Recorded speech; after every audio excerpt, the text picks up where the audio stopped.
Okay then start करते हैं। तो इधर है, चलो यहीं से वन से स्टार्ट करते हैं। देखो तुम लोगों को जो लगे बताना, ठीक है। और मुझे लगता है तुम लोग साथ में डिस्कस कर रहे हैं ना, ऐसा कुछ नहीं कि मैं पढ़ा रहा हूँ आप पढ़ रहे हो, बस डिस्कस कर रहे हैं, सबने करके आए। तो चलो फर्स्ट क्या बोल रहा है, I have not at decided what I will do this evening, I dash visit a friend. क्या होना चाहिए? सो आई माइट है ना, सी वाला ऑप्शन है ना। ठीक ठीक है जी रविंदर, आपको क्या लगता है? Yes sir. देखो क्लियर विजुअल है ना, तो माइट ही होना चाहिए, क्योंकि मैं इंग्लिश का टीचर हूं नहीं, तो हम भी साथ में डिस्कस ही कर रहे हैं, जैसे माइट ही होगा, क्योंकि ये नॉट एट डिसाइडेड है ना। ठीक है ना, okay. Yes sir. So second है इजेक्ट, इंसर्ट, एडवांस और इसका अपोजिट है ना। सो ये अपोजिट वर्ड है, रिट्रीट। क्या होगा? रिट्रीट। रिट्रीट है ना, रिट्रीट इंग्लिश में, ठीक, तो इसका ये होगा। अब आ गया थोड़े सा मैथमेटिक्स इसमें। तो in the given figure P Q R S T U, sorry P Q R S T V is a, है ना, P Q R S T V is a regular hexagon with each side of length 5। तो like 5 ये है, मतलब हमारा circle का radius 5 हो गया। A circle is drawn with its center at V, तो V पे सेंटर है, such that it passes through P। अच्छा P and ठीक है। So what is the area in centimeter square of the shaded region? The diagram represented, ठीक है।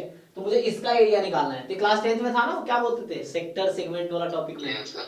हाँ, तो हाँ। इसमें जस्ट क्या होगा, हमें एक्चुअली इसको आई थिंक बोलते हैं सेक्टर, राइट। तो मुझे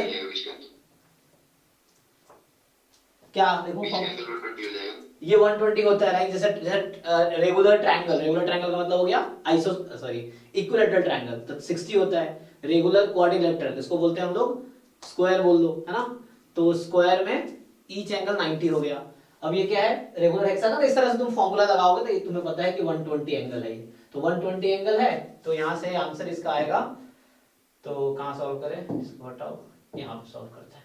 सो यहाँ से आंसर आएगा हमारा, हाँ 120/360 इंटू पाई आर स्क्वायर। ये एरिया होगा सेडेड रीजन का, डिग्री डिग्री, तो कैंसिल कर दो, तो 1/3 राइट पाई आर स्क्वायर, और आर कितना है 5, राइट।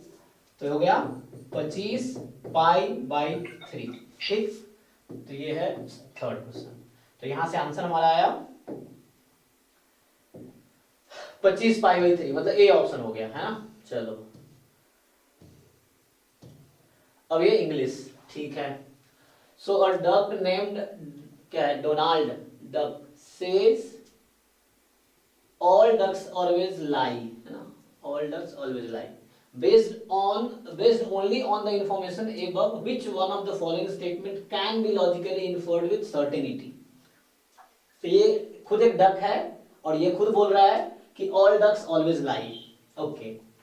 तो क्या इससे सर्टेनिटी से बोल सकते हैं कि Donald Duck always lie, Donald Duck always tells the truth, this Donald Duck statement is true, Donald Duck statement is false. बताओ। ये सर स्टेटमेंट वाले तो में से ये होगा मेरे ख्याल से, always like they always tell the truth वाला, तो ये स्टेटमेंट सही नहीं, क्योंकि ये फिर अगर हम मानते हैं डोनाल्ड डक ऑलवेज लाइज, तो इसका मतलब कि डोनाल्ड डक ने जो इंग्लिश स्टेटमेंट बोली वो गलत है, तो कॉन्ट्राडिक्ट कर जाएगा। हाँ, तो स्टेटमेंट या तो ट्रू, ये फॉल्स हो गया। मैं लगा के आया था स्टेटमेंट इज ट्रू, लगा के आया था शायद।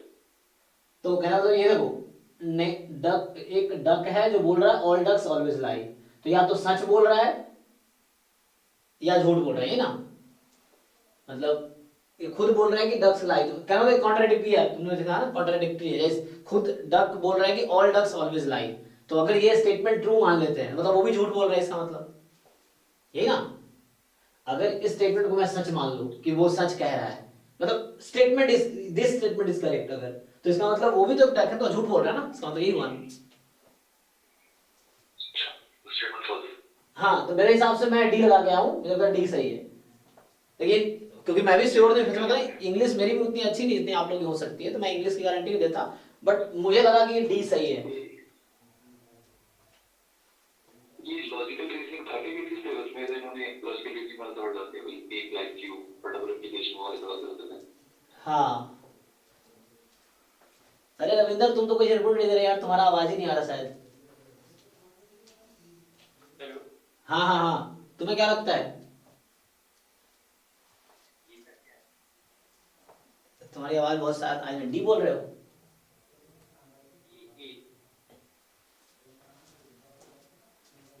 सी। ये बोल रहे हैं। अच्छा, ओके। ए। अच्छा ए बोल रहा है, एक्चुअली आवाज बहुत लाउड नहीं है तुम्हारा, वो बहुत स्लो है। सर वो बोल रहा है कि ऑल डक्स ऑलवेज लाइक, तो ऑल डक्स ऑलवेज लाई, हाँ। तो, तो तुम्हें ये लग रहा है कि डोनाल्ड डक ऑलवेज लाई, है ना? लेकिन अगर जो ए है, डोनाल्ड डक ऑलवेज लाइज, वो हम मान किसके बेस पे रहेगी, जब हम वो स्टेटमेंट को सही मान रहे हैं कि डोनाल्ड डक ऑलवेज लाइज। हाँ ये सही है। लेकिन हाँ डोनाल्ड भी तो डक ही है ना, तो वो, हम एक चीज को सही मान के उसके ऊपर बिल्ड नहीं कर सकते हम। हाँ एग्जैक्टली, जैसे आप मान रहे हो ये सच बोल रहा है, ये कह रहा है सारे डक झूठ बोल रहा है, और एक डक ही बोल रहा है कि सारे डक झूठ बोलते हैं, है ना? तो वो भी तो डक है, इसका क्या मतलब हुआ? तो झूठ ही तो बोल रहा है ना। Yes. जैसे एक झूठा कह रहा है कि मैं झूठा नहीं हूं, इस टाइप का है, या मान लो झूठा हूं, लाइक इस तरह से।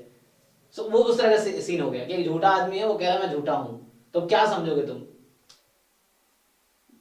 इस तरह से, या मैं झूठ बोल रहा हूं, है ना, लाइक दिस, उस तरह से चीज है। तो कॉन्ट्राडिक्टरी आएगा, चेक करते हैं, हालांकि अभी आंसर की ऑफिशियल आ जाएगा तो उसमें मैच कर लेना, लेकिन अभी के हिसाब से मुझे लग रहा है डी होगा। अभी अर्पण कौन ज्वाइन किया है? अर्पण ना? हाँ जी अर्पण, आपको क्या लग रहा है इस क्वेश्चन में? डी आंसर दिया सर इसमें। अच्छा, मैंने भी डी लगाया, तो देखते हैं, ठीक है। आंसर का ऑफिशियल आंसर किए आएंगे तो कुछ आंसर ऊपर नीचे हो सकता है ना, क्योंकि कोई दिक्कत नहीं है, एटलीस्ट हम अपने तरीके से डिस्कस कर लेते हैं। चलिए इधर आते हैं। तो इसमें ये कहा जा रहा है कि, है ना, ये स्टेटमेंट है कि a line of symmetry is defined as a line that divide a figure into two parts in a way such that each part is a mirror image of the other parts about the line. So like, है ना, कोई भी line, अब मुझे जो ऐसे ही लग रहा है यही लाइन हो, कहीं भी लाइन हो सकता है ना, इस तरह से। कोई भी लाइन ऑफ सिमेट्री का मतलब वो एक मिरर है आउटसाइड पे, है ना, कि वो एक मिरर है जिसके ऊपर और नीचे सेम इमेज है, लाइक जो जैसा ऑब्जेक्ट है उसका इमेज उस तरह से ही बनेगा, तो इस तरह से है। अच्छा, the figure below consist of 20 unit squares arranged as shown in addition to the given black squares, up to 5 more may be colored black. Which one among the following options depict the minimum number of boxes that must be colored black to achieve two lines of symmetry? तो मतलब ये white वाले को black shade कर सकते हो आप maximum 5, इस तरीके से कि ऐसा हो कि मतलब वो 2 लाइन ऑफ सिमेट्री मिल जाए आपको इस फिगर में। अब लाइन, जहां तक मेरा अपना इंटरप्रिटेशन है, जरूरी नहीं कि वो लाइन ऑफ सिमेट्री ये इसका ही बॉर्डर होगा या इसका लाइन होगा, कहीं भी हो सकता है, मुझे ऐसा मानना है। एनीवे, तो आप लोग बताओ पहले आप लोग क्या किए?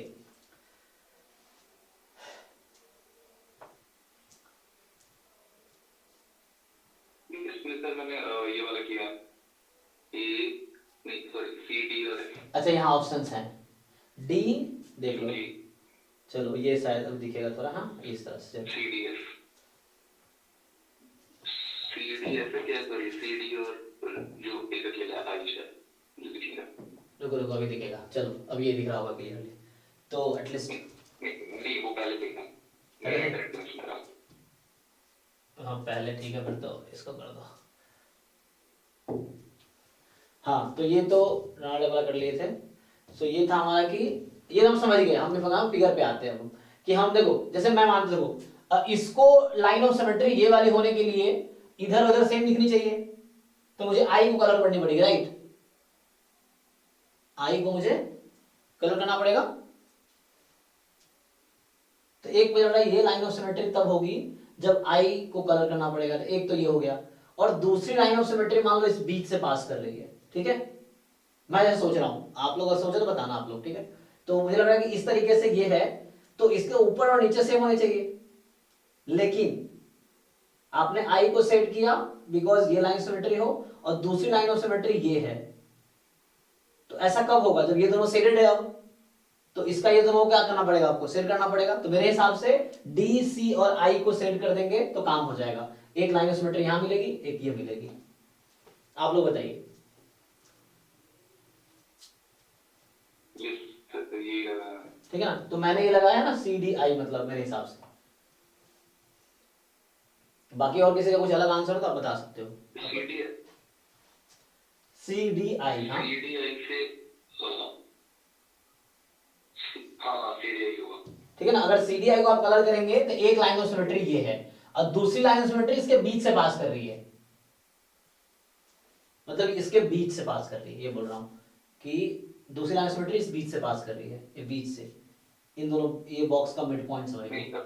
हाँ एक हॉरिजॉन्टल एक वर्टिकल ना, मतलब सेंटर। हाँ राइट राइट, सेंटर से, हाँ एक हॉरिजॉन्टल एक वर्टिकल, मैं ऐसे बना रहा हूँ। यस,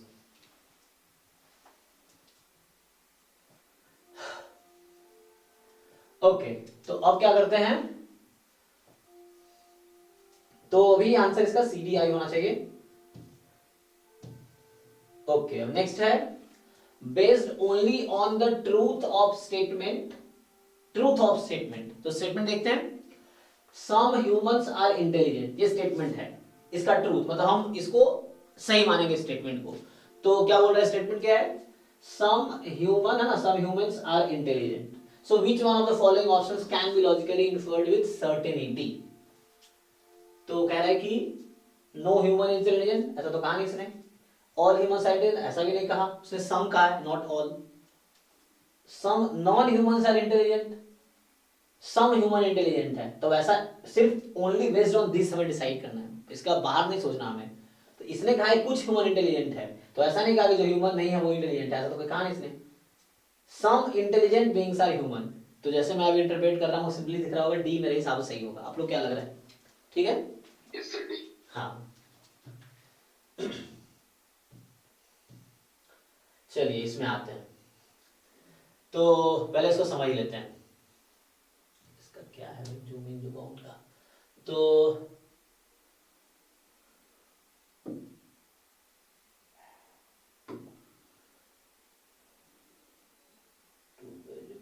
इसमें क्या है, अच्छा इस तरह से, एनीवे इसमें तुम्हें दिखेगा नहीं शायद, फिर भी देख लो भाई क्या कहना है, फिगर को ढंग से देख लेते हैं। तो इसमें ये है कि हमारे पास ये which one of the options can be inferred about mean, median and mode for the given probability distribution।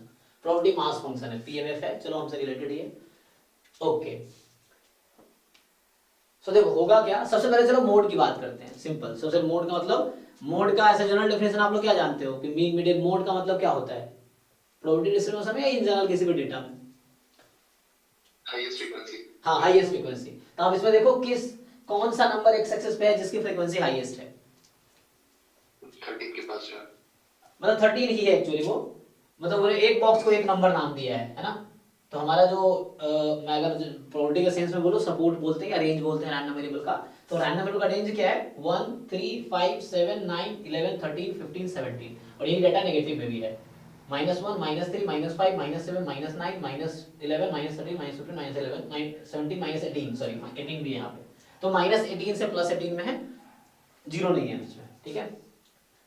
Okay, और मतलब ऑड ही है इनफैक्ट, सॉरी मतलब ऑड समझ लो, ऑड इंटीजर्स है -18 से, अरे क्यों बोल रहा हूँ ऑड में, मैं फिर से गलत बोला हूँ, ये क्या होना चाहिए मेरे वैसे करना 19 ना, अब ठीक है? ये सर के हाँ ये इंटरवल्स होंगे ना, मतलब सेंटर पॉइंट नहीं, PMF है, हो गया ऐसा कि तो PMF में क्या हो गया, डिस्क्रीट हो गया, तो पॉइंट पे मास होगा, आपको इंटरवल नहीं लेना है, अच्छा सर हाँ समझ गया ना? तो पॉइंट पे मास, मतलब ये है कि जैसे x बराबर 1 है तो उस पे मास ये पॉइंट, मान लो 1 1 2 3 4 5, मतलब 0.1 ऐसे मान लेते हैं, 0 मतलब कुछ ऐसा समझ लो अपनी समझने के लिए।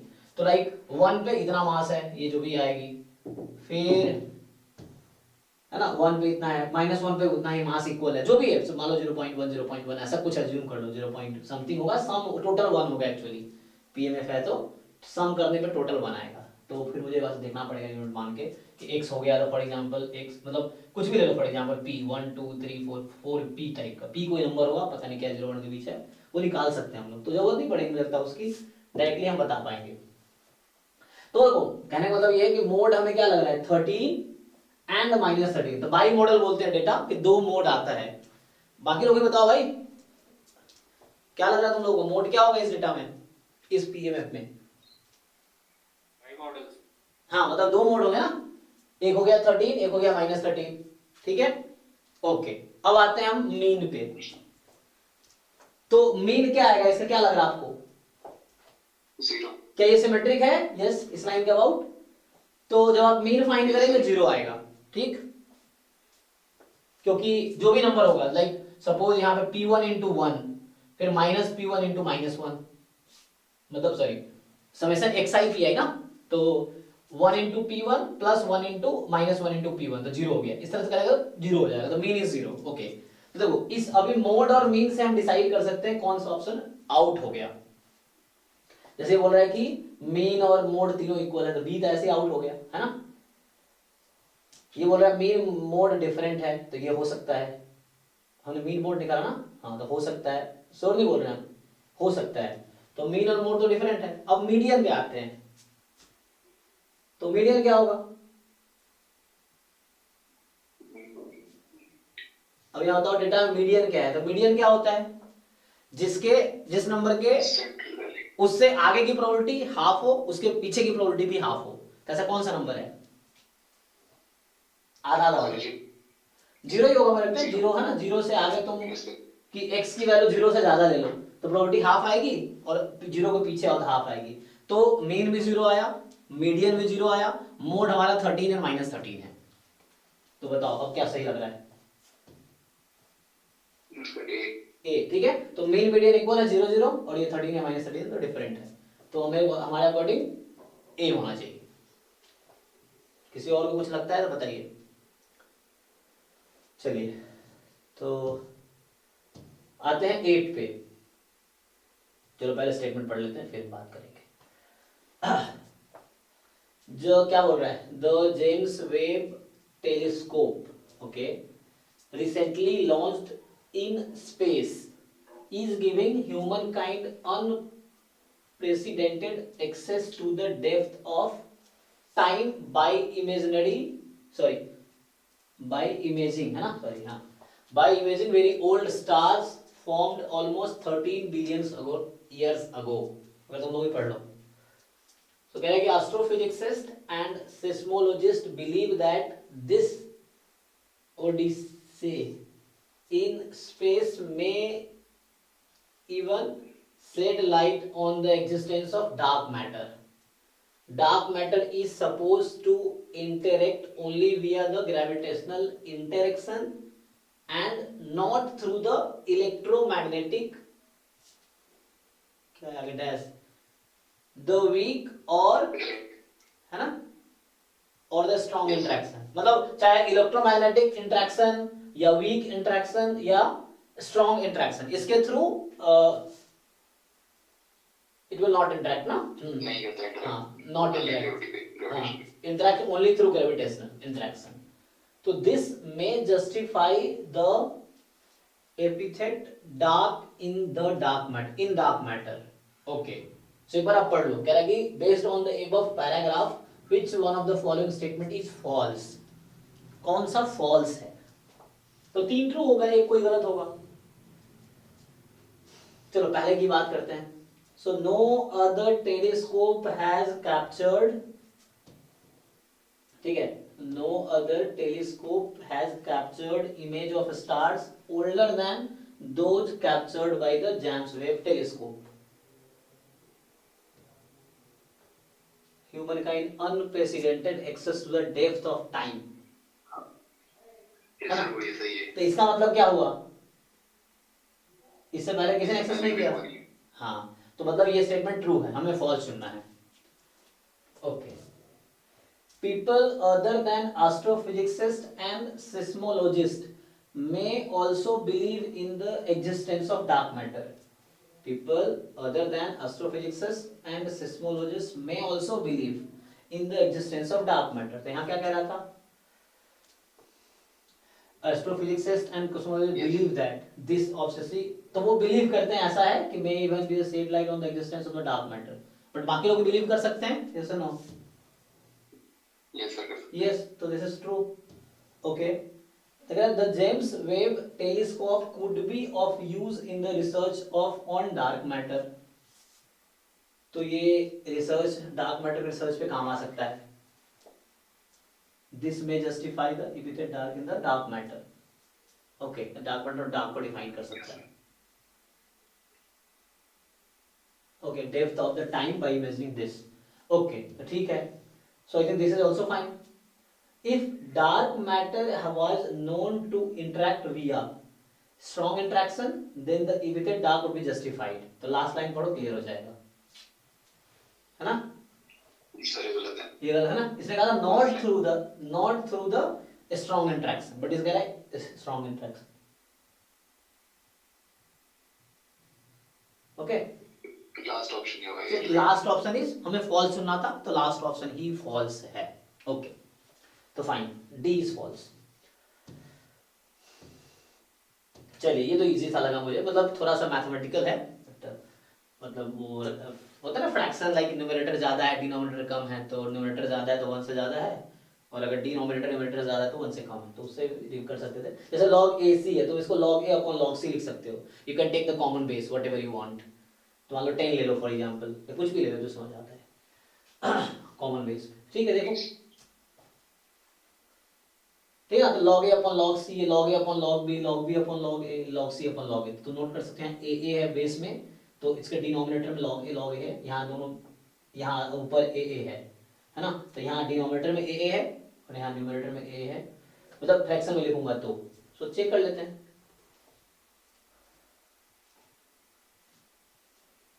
चेक कर लो आप, मुश्किल नहीं, बस एक अगर क्वांटिटी हम ये फाइंड कर ले अलग से ना, लिख के देख ले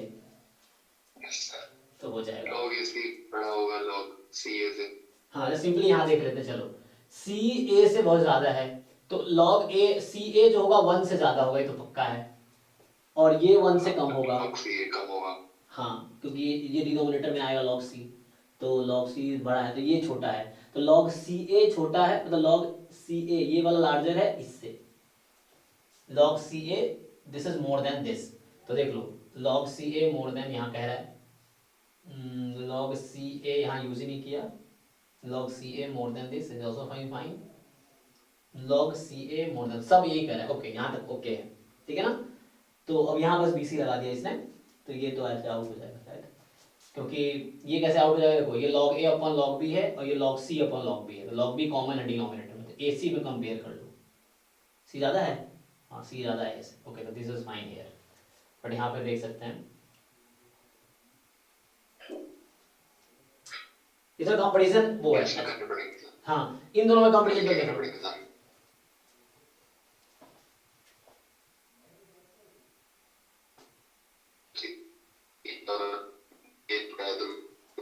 लिख के देख रहे हैं एक बार, लिख के, अरे इन दोनों में कंपेयर कर लो पहले. चलो, बड़ा होगा. यहाँ देखो ए बी बी ए, तो देखो ए यहाँ log A upon log B है, log B upon log A है ये वाला, तो इन दोनों में कंपेयर कर लेते हैं. तो मैं लिख देता हूँ, यहाँ लिखने का ऑप्शन है मेरे पास. तो हमने अभी ये डिसाइड किया कि दिस क्वांटिटी इज मोर. एक minute, this quantity is more, depth है इसका. हाँ, ठीक है. ओके, सो हमने ये decide this is more. Okay, बाकी बताओ, अब इन दोनों में कंपेयर करके बताओ. राइट वाला बड़ा होगा. तो कौन सा ज्यादा, A अपॉन B है या B अपॉन A है? लॉग इंक्रीजिंग फंक्शन है, तो A अपॉन B, तो A अपॉन B जो होगा 1 से छोटा है और B अपॉन A 1 से ज्यादा है, सो दिस इज मोर. ओके, अब ये है, बीच वाले दो को करना पड़ेगा. अब इन दोनों को हम ओपन कर लेते हैं, कोई दिक्कत नहीं. देखो यहाँ log A upon log C, log A upon log B, समझ रहे हो? अभी हम दोनों की बात कर रहे हैं, we are just talking pairwise, इन दोनों की बात कर, अब इन दोनों को पेयर वाइज बात कर रहे हैं. तो log A upon log C, log A upon log, ऊपर तो कॉमन है, डिनोमिनेटर कंपेयर कर लेते हैं. तो log B डिनोमिनेटर या log C है, BC में देखो क्या है, B ज्यादा है A से, तो डिनोमिनेटर में B है तो B वाला कम हो जाएगा, तो दिस इज लेस देन. देखो इसके डिनोमिनेटर log C है, इसके log B है, तो B ज्यादा है C, ओ सॉरी उल्टा बोल दिया ना सर, उल्टा हो गया. हाँ, क्योंकि हमें BC कंपेयर करना है, BC, तो C 100 है, तो C ज्यादा है, तो डिनोमिनेटर में है तो ये वैल्यू कम होगी. Now it is fine. चलो अब देख लेते हैं. Yes sir. सो अब देख लो कंपैरिजन, ये सही कह रहा है, सो ये गलत कह रहा है ना. पेयर वाइज इन दोनों देखो, sorry log AB BA, BA AB, हाँ यहाँ फाइन है. पहले इन दोनों को कंपेयर कर लेते हैं, ए बी बी ए, ये देख लो, ये गलत है, इज इट? ये भी सही है क्या? हाँ।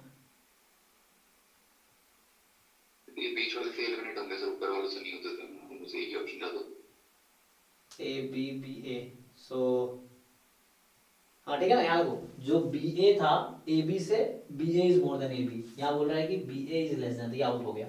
सिमिलरली अब यहाँ इनको देख लो, इनको कंपेयर कर लो, सो ये A B A C, log A B log A C, मतलब मैं ए फिर बेस बोल रहा हूँ, लॉग ए बी मतलब ऐसे बोल रहा हूँ, तो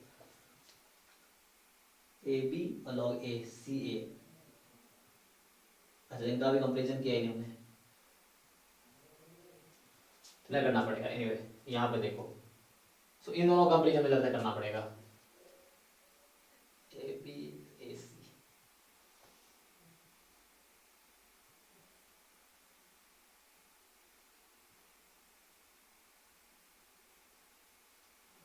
ये तो ओके है, जैसे इसको बात करूं तो log A B, A B और ए सी, ये फाइन है, ये तो आउट हो गया है। अब यहाँ देख लो, ये भी फाइन है, जो थर्ड वाला है इसमें बीच वाला जो है A B A C, log A with base B,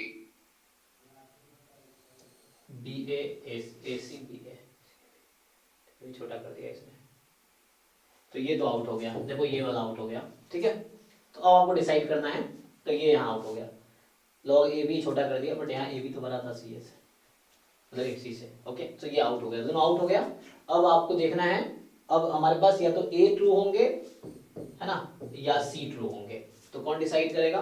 कोई नहीं, इन दोनों को कंपैरिजन कर लेते हैं। क्या सेम है दोनों? नहीं ना? अच्छा, तो यहाँ देखो ये क्या है, log c upon log a, log b upon log a, तो bc में कंपेयर करो, कौन ज्यादा है? b ज्यादा है c से, नहीं ना? तो ये गलत हो गया, ये आउट हो गया। ये क्या है, log c upon log a, log b upon log a, तो डिनोमिनेटर कॉमन है, तो यहाँ ऊपर log b है, यहाँ ऊपर log c है, तो c तो ज्यादा है ना a से, यस b से, यहाँ log b है ऊपर, तो b is smaller than c, but यहाँ मोर देन दिखा रहा था, ठीक है। अब एक करेक्ट हो गया, ये थोड़े से मतलब पेचीदा हो गया लाइक इन द कंपेरिजन में, बट अगर तुम अगर लिख लेते ना वैल्यू तो थोड़ा और ज्यादा आसान हो जाता कि जो जो रिक्वायर्ड है, तो आंसर फाइनली ए होगा मेरे हिसाब से। अब तो देखो, अब ठीक है, तो इस तरह से, यस सर, ओके।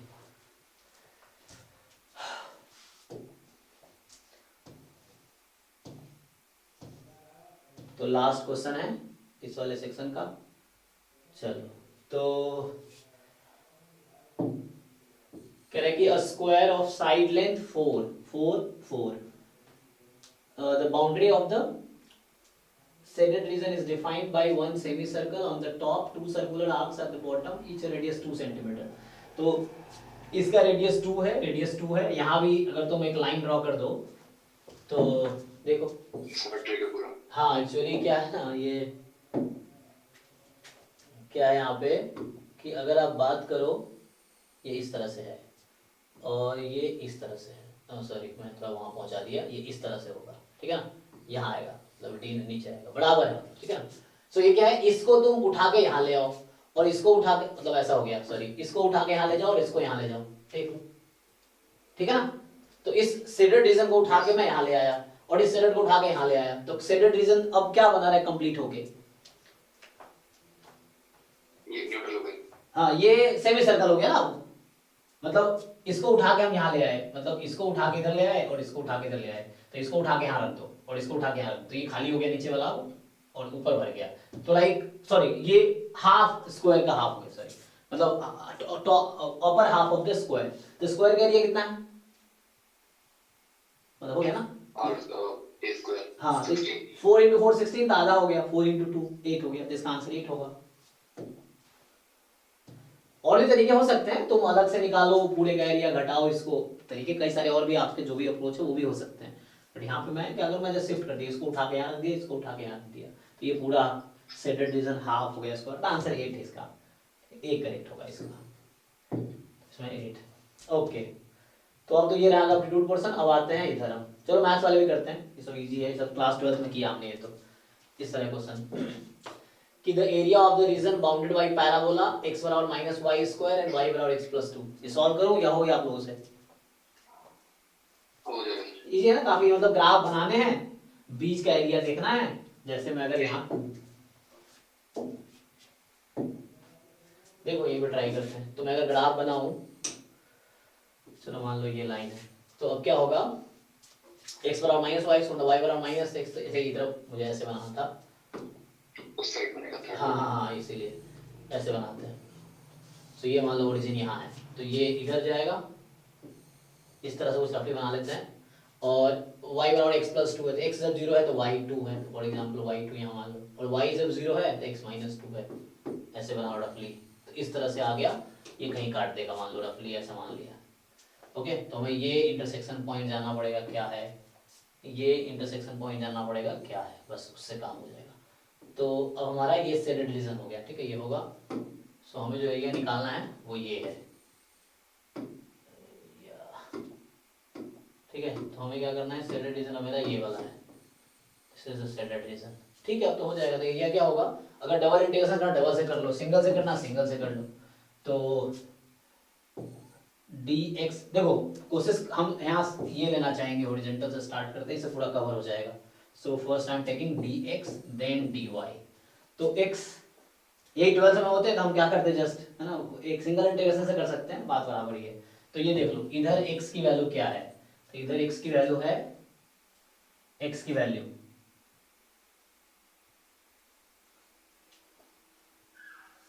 क्या लो, y माइनस 2, यहाँ से x इस लाइन पे x की वैल्यू क्या है, और इस कर्व पे x, ये हॉरिजॉन्टल लिया ना, तो x के पैरेलल लिया हमने।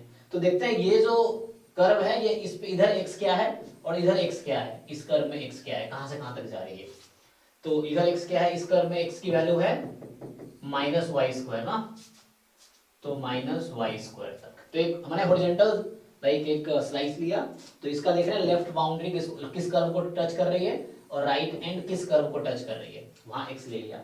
अब y में क्या, सिंपली कांस्टेंट लेना है। तो ये जो हमने बनाए हैं स्ट्रिप, ये कहां से कहां तक मूव करेगी, तो यहाँ तक आएगी टॉप पे, बॉटम में यहाँ तक। अब ये नंबर क्या है, तो मुझे इन दोनों को सॉल्व करना पड़ेगा, इसको और इसको साइमल्टेनियसली सॉल्व करके इंटरसेक्शन पॉइंट निकालने हैं। तो हो जाएगा इसी, देख लो यहाँ क्या करो, x की जगह वाई स्क्वायर रख लो, तो y बराबर y square plus 2, sorry minus y square ना, x को माइनस वाई स्क्वायर, तो यहाँ से आ गया y प्लस वाई स्क्वायर बुला लो, तो y plus y is y into y plus 1 is 2।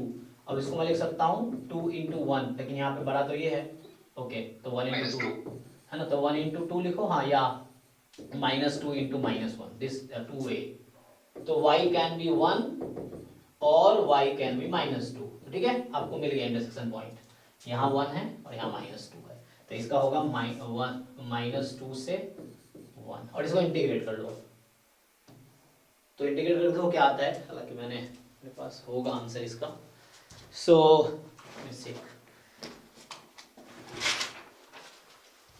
ठीक है ना, तो इसको एक बार तुम लोग सॉल्व, 7/2 या 9/2 है। हाँ इस तरह से कुछ आएगा, मैं देखता हूँ शायद मैंने आंसर निकाला हो।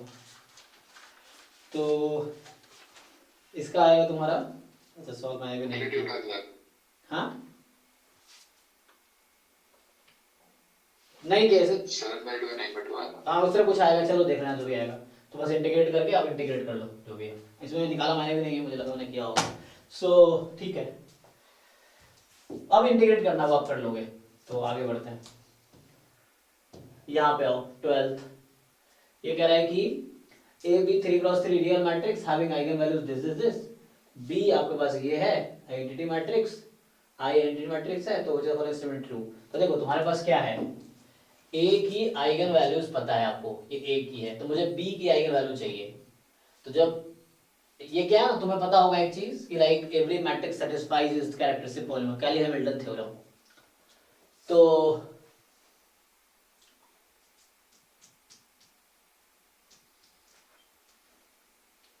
क्या करोगे,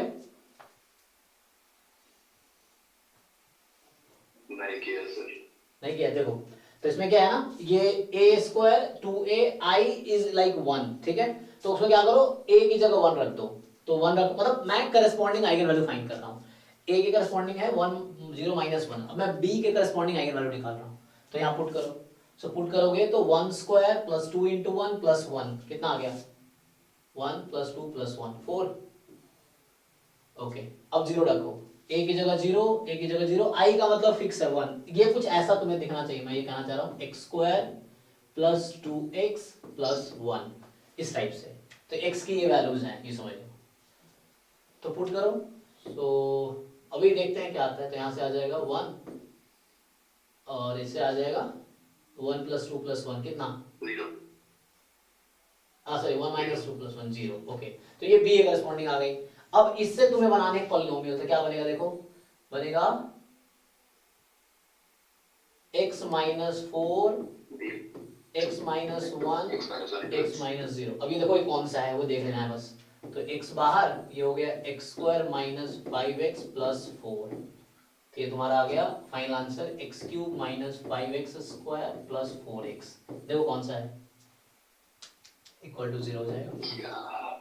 ठीक है, तो यहाँ से आया, हाँ, तो यहाँ से आपका आंसर आएगा पहला वाला, फर्स्ट आ गया अभी मेरे हिसाब से। ठीक है, तो इस तरह से है कि हमने उसके करस्पॉन्डिंग एक वो बना लिया, कैरेक्टरिस्टिक इक्वेशन बना ली। एक्चुअली ये कैरेक्टरिस्टिक इक्वेशन है और कैली हैमिल्टन थ्योरम कहता है कि हर मैट्रिक्स अपने कैरेक्टरिस्टिक इक्वेशन को सेटिस्फाई करेगी। ओके, तो नेक्स्ट है, यहाँ पे स्टार्ट करते हैं। अब इन्होंने स्टार्ट किया रैंडम वेरिएबल के डेफिनेशन से। ओके, तो ये कह रहा है कि consider the probability space omega G F. देखो ओमेगा सैंपल स्पेस और G sigma field, P probability function या प्रोबेबिलिटी मेजर, तो इसको प्रोबेबिलिटी स्पेस बोला जाता है। सैंपल स्पेस है 0 से 2 और ये सिग्मा फील्ड दे दिया। देखो सिग्मा फील्ड इन जनरल जो हमारा प्रोबेबिलिटी में है उसमें सिग्मा फील्ड होता है power set of sample space, अगर कुछ नहीं दिया है तो। बट यहाँ पे इन्होंने रेस्ट्रिक्ट कर दिया सिग्मा फील्ड को, तो प्रोबेबिलिटी इसी सेट पे डिफाइन होगी, इसके बाहर डिफाइन नहीं होगी प्रोबेबिलिटी। प्रोबेबिलिटी इन्हीं चार जो सेट है ना इसके लिए ही डिफाइन होगी। फॉर एग्जांपल जैसे मान लो यहाँ पे मास कुछ है, 0 है, यहाँ ना 1 है, जैसे यहाँ मान लो 1/4 है, यहाँ 3/4 होगा। अब बाकी इसके अलावा किसी और सेट पे आप डिफाइन नहीं कर सकते, क्योंकि प्रोबेबिलिटी क्या होता है, probability is a function from, यहाँ नोटेशन इसी का नोटेशन यूज कर लेता हूँ मैं, तो G2 मान लो 0 1 ले लो, so this is a function ना। सो सिग्मा फील्ड यहाँ पे जी प्रोबेबिलिटी एक फंक्शन है, सिग्मा फील्ड टू 0 1 या r ले सकते हैं कोड में। तो ये चीज है, तो प्रोबेबिलिटी मतलब जो इवेंट होगा, जब आप किसी इवेंट की प्रोबेबिलिटी निकाल रहे हो तो event must belong to this set. तो जैसे आप फॉर एग्जांपल इसी क्वेश्चन में देख लो, जब आप निकालोगे probability x is equal to 1 मान लो यहाँ पे, तो उस केस में आप क्या निकाल रहे हो, indirectly you are finding x is equal to 1 कब है, तो आप इस वाले सेट की प्रोबेबिलिटी निकाल रहे हो 0 1, so which is valid because it is defined here, which is valid because it is defined here. Similarly मैं प्रोबेबिलिटी x बराबर 2 निकालता हूँ, तो यहाँ से मैं इस वाले सेट की प्रोबेबिलिटी निकाल रहा हूँ, so this is valid because it is defined here. But यहाँ पे क्या होगा, जब 2 पे निकालोगे तो ये सेट आ गया, इस सेट पे प्रोबेबिलिटी डिफाइन नहीं है क्योंकि रेस्ट्रिक्टेड सिग्मा फील्ड है, इस पे डिफाइन नहीं है। तो मेरे हिसाब से अभी मुझे जो लग रहा है कि x रैंडम वेरिएबल होगा, y नहीं होगा इस सिग्मा फील्ड पे, ठीक है ना, क्योंकि प्रोबेबिलिटी इस पे आप नहीं निकाल पाओगे बिकॉज सिग्मा फील्ड जो दिया है, सिग्मा फील्ड का जो एलिमेंट्स है वही इवेंट है यहाँ पे, सबको इवेंट, यहाँ every subset of this is not event, मैं बता दूं, क्लियर कर दूं। आगे लेवल पे जो जाते हो बचपन में हम ये पढ़ते हैं कि every subset of sample space is sigma field, क्यों, क्योंकि वहां sigma, sorry, every subset of sample space is event, ठीक है, तो वो हम पढ़ते हैं every subset of sample space event कब, जब हम ये मानते हैं सिग्मा फील्ड पावर सेट है तो हर सबसेट इवेंट हो जाएगा। लेकिन यहाँ सिग्मा फील्ड पावर सेट नहीं है, ये चार ही एलिमेंट है, सिर्फ चार ही इवेंट है इस सेट में, पांचवा कोई इवेंट नहीं है। इस क्वेश्चन में पांचवा इवेंट तो नहीं बता सकते, तो हर सबसेट इसका साथ इवेंट नहीं होगा, सिर्फ ये चार ही इवेंट है इस क्वेश्चन में और कोई इवेंट नहीं है।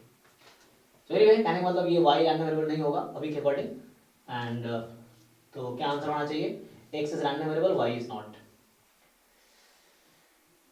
y इज नॉट, तो a करेक्ट होगा, y इज नॉट, ठीक।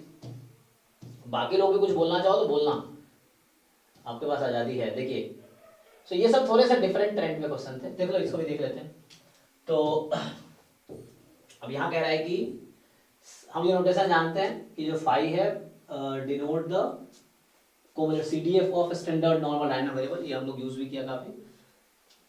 If the random variable x has CDF this, देखो x कोई अलग रैंडम वेरिएबल है और फाई स्टैंडर्ड नॉर्मल का CDF है, x कुछ और है, नॉर्मल नहीं x। तो बोल रहा है कि fx डिफाइन इस तरह से, फाई x होगा अगर x आप -1 से छोटा लेते हो, और fx आपका फाई x+1 लेना पड़ेगा आपको जब आप x -1 या उससे ज्यादा लेते हो। तो देखो यहाँ पे अब इसमें क्या है, मैं पहला ऑप्शन ही चेक करता हूँ।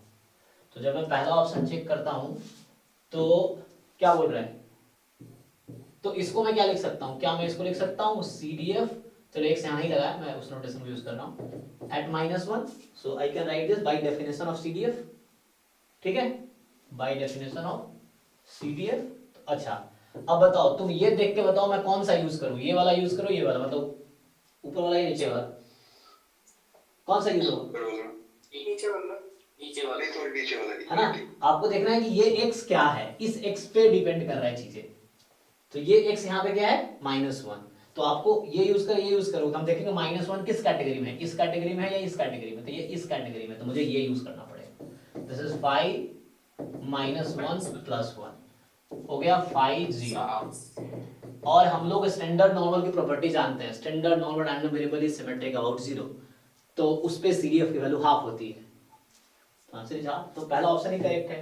और ये इज लिखा हुआ है मतलब MCQ है, एक ही ऑप्शन करेक्ट होगा यहाँ पे, सो दिस इज ओनली फाइन, बाकी करने की जरूरत ही नहीं है, कर सकते हो आप लेकिन बाकी जरूरत नहीं है, तो only this option is fine. Sir लेकिन इसका सेकंड हाफ कैसे आएगा, राइट हैंड वाला आप जो उसमें, मतलब ये सिमेट्रिक सा हो गया है स्टैंडर्ड, तो इसमें दो अलग अलग से जोड़ दिए हैं, एक शिफ्टेड है x+1 पे, हाँ तो ये CDF मतलब 1 कैसे होगा, फैन ये कंफ्यूजन होगी। होगा ना। देखो जैसे आप क्या करोगे, अगर मुझे चेक करना है CDF है कि नहीं, तो उसके लिए मैं क्या करूँगा, प्रॉपर्टी तो चेक करोगे ना आप, कोई जरूरत नहीं कॉन्टिन्यूअस फंक्शन हो क्योंकि मिक्स भी हो सकता है, तो हमें तो ये चेक करना है क्या इन्फिनिटी पे 1 आती है। अगर मुझे CDF चेक करना है तो हम बस ये देखेंगे इन्फिनिटी पे 1 आती है क्या, आप चेक करके देखो, -इन्फिनिटी पे 0 आती है क्या, f इंक्रीजिंग है क्या, इंक्रीजिंग द सेंस NCERT के सेंस में इंक्रीजिंग, अदरवाइज नॉन डिक्रीजिंग है क्या, f राइट कॉन्टिन्यूअस है क्या, तो चूंकि ये CDF का टर्म है तो राइट कॉन्टिन्यूअस तो होगा ही, क्योंकि ये खुद CDF है तो ये राइट कॉन्टिन्यूअस, ये भी राइट कॉन्टिन्यूअस है तो राइट कॉन्टिन्यूअस तो होगा। इंक्रीजिंग ये खुद CDF है तो CDF की प्रॉपर्टी सेटिस्फाई करेगा ये। अब बचा पहले 2 पॉइंट, यही 4 चीजें चाहिए ना, CDF होने के लिए 4 ही चीज चाहिए और कुछ नहीं चाहिए, तो CDF है, बाकी आपको 1 नहीं लाना है यहाँ पे, वो PMF में टोटल PMF में समेशन बनाता है, PDF में इंटीग्रेशन बनाता है, लेकिन यहाँ पे बस ये है कि इन्फिनिटी पे बनाना चाहिए। देखो आप x अगर इन्फिनिटी किस कैटेगरी में, इस कैटेगरी में है, तो x को रख दो इन्फिनिटी आप, तो x को इन्फिनिटी रख दोगे तो 5 + इन्फिनिटी यहाँ 1 होता है, क्योंकि ये खुद CDF है तो 1 तो देगा ही ना, ये खुद CDF है तो 1 तो देगा ही बाय इट्स ओन डेफिनेशन। तो कभी भी CDF चेक करने के लिए यही कंडीशन है बस, तो कोई प्रॉब्लम नहीं। ओके तो ये करेक्ट हो गया इसमें, यहाँ पे आते हैं। ओके अब ये कह रहा है कि x be a random variable with PDF this, alpha more than 0 है, लैम्डा भी मोर देन 0 है, if median of x is 1, मुझे बता दिया कि x का मीडियन 1 है।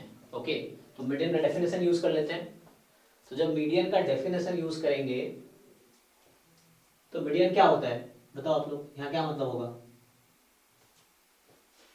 कि CDF हाँ इक्वल टू व्हाट, CDF मतलब हाफ, यस, तो इसका मतलब ये हुआ कि इस पॉइंट पे CDF हाफ होगा। सो लाइक यहाँ ये मतलब हुआ कि CDF एट 1 इज हाफ, क्योंकि ये कॉन्टिन्यूअस रैंडम वेरिएबल है, तो इस लाइन का मीनिंग ये हुआ कि 1 पे CDF वैल्यू हाफ होगी। ओके थर्ड क्वांटाइल इज 2, तो थर्ड क्वांटाइल क्या, अगर आप क्वांटाइल को ऐसे डिवाइड करो तो 1 2 3 4 Q1 Q2 Q3 Q4, तो थर्ड क्वांटाइल 2 है, इसका मतलब CDF एट 2 किसके इक्वल होगा 0% पे, यस, तो है ना। तो ये जैसे 1/4 है, ये 2/4 है, ये 3/4 है, ये 1 है, सो ये 3/4 जो आपने कहा चाहिए, ठीक है। तो इसका मतलब ये दे दिया मुझे 2 इंफॉर्मेशन। अब 2 इक्वेशन है, 2 अननोन है, क्या सॉल्व नहीं हो जाएगा? ये मुझे PDF पता है, क्या यहाँ से मैं CDF निकाल सकता हूँ? पीडीएफ से। सीडीएफ क्या होता है, आप कहां से स्टार्ट करोगे, you will integrate 0 to x alpha lambda x की पावर अल्फा माइनस 1 e की पावर माइनस लैम्डा x की पावर अल्फा dx। अब ये इंटीग्रेशन मुश्किल नहीं है, बता दूं, आप x की पावर अल्फा को t मान लो तो इजीली सब्स्टिट्यूट हो जाएगा। तो ये कुछ फंक्शन आपका निकल के आ जाएगा, यहाँ से fx कुछ निकल के आ जाएगा। अब क्या करना आपको, जो भी निकल के आएगा एक फंक्शन आएगा x के टर्म में, उसमें x lambda t sorry x lambda alpha तीनों होगा। अब x को 1 रखना, जो भी बचेगा उसको हाफ के इक्वल रख दो, तो एक इक्वेशन आ गई, पहली इक्वेशन। और सेम चीज x को उसमें 2 रखो, जो भी बनेगा उसको इक्वल टू 3/4 रख देना। अब आपके पास दो इक्वेशन है, दो अननोन है, क्या वैल्यू निकल जाएगी, करके देखना हो जाएगा। Yes sir. ठीक है ना। सो क्या आंसर आता है, तो मैं फिर से देखता हूँ मैंने किया है क्या। मतलब जो मुझे लगा बहुत इजी है तो मैंने सॉल्व नहीं किया, मैं वैसे एक बार देख रहा था जस्ट, तो इस तरह से है। सो क्या आता है यहाँ पे आंसर, एग्जाम में किया था, अभी याद भी नहीं है क्या दिया था एग्जाम में, देखना पड़ेगा फिर खोल के रिस्पॉन्स। सो इस तरह से आप सॉल्व करके देखना, एटलीस्ट आप एक बार फिर से सॉल्व करो, उससे आपको बेसिक क्लियर हो जाएगी। चलो ढूंढना मुश्किल है तो जो भी आएगा इनमें से कोई एक आंसर आ जाएगा, आप सॉल्व करके देख लेना, मैंने आइडिया दे दिया है, और नहीं होता है तो दोबारा करा देंगे नेक्स्ट क्लास में। चलिए यहाँ पे आते हैं। सो ये क्वेश्चन है कि एक random variable having Poisson distribution with mean lambda more than 0 then this। तो चलो यहीं से स्टार्ट कर लेते हैं, समेशन 1/x plus 1 और क्या करना है मुझे,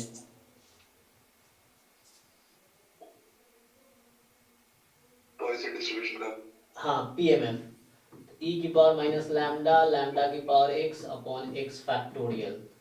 यहाँ होगा x स्टार्ट 0 से नहीं, क्योंकि इसने गिवन है, क्योंकि मैं इसका डेफिनेशन नहीं लिखा, इसका डेफिनेशन होता है, सो ये ऊपर आएगा 1/x plus 1 इंटरसेक्शन हो जाएगा ना, i x more than 0 upon probability x more than 0।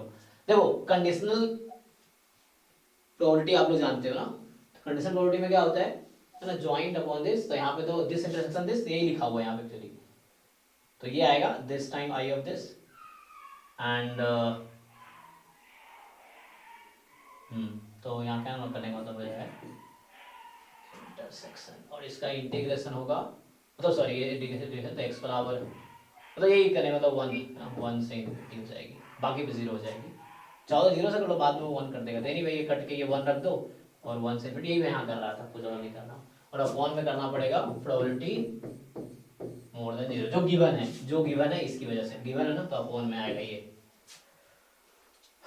तो इसकी वैल्यू तो बहुत इजी है निकालना, क्योंकि मुझे पता है 0 से इंफिनिटी तक सम 1 होता है, तो डिनोमिनेटर में इजीली लिख सकता हूँ 1 माइनस प्रोबेबिलिटी x एज 0, ठीक है, डिनोमिनेटर डायरेक्टली लिख सकता हूँ। x बराबर 0 पे क्या आ जाएगी, इसमें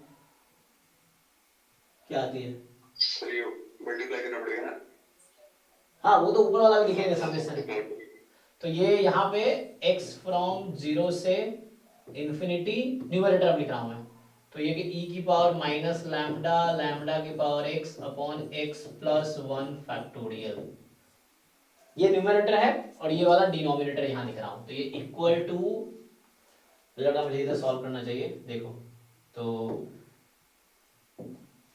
0 पे बना जाएगा। तो यहाँ से मैं ये कह रहा था समेशन e की पावर माइनस लैम्डा लैम्डा की power x upon x plus 1 factorial, x plus 1 क्यों हुआ, 1 अपॉन x प्लस 1 था उसकी वजह से, और 1 माइनस पॉइसन में x बराबर 0 पे प्रोबेबिलिटी e की पावर माइनस लैम्डा ही होता है, ठीक है, तो ये होगा।